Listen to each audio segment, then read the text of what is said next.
চাকরিটা আমি পেয়ে গেছি বেলা সত্যি।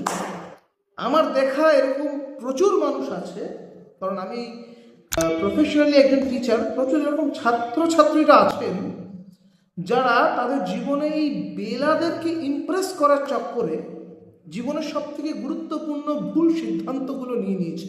বাট আমি প্রচুর মানুষকে দেখেছি একদম জাস্ট অফার করার সঙ্গে সঙ্গে টপ করে লাফিয়ে গিয়ে চাকরিটা একদম লুফে নিতে হবে। কেন ভাই?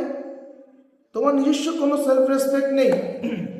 তুমি জানো না যে তুমি কি ধরনের চাকরি করতে চাও বা তুমি কি ধরনের চাকরি করতে চাও না? একবার চোখে চোখ রেখে বুকে হাত দিয়ে নিজেকে প্রশ্ন করো, চাকরিটা কি তুমি সত্যি নিজের জন্য করতে চাইছো?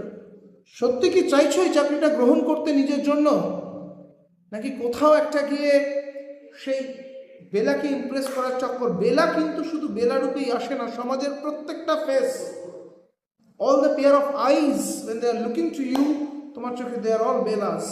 তারা শুধু শুনতে চায় তুমি কবে চাকরিটা পেয়েছো।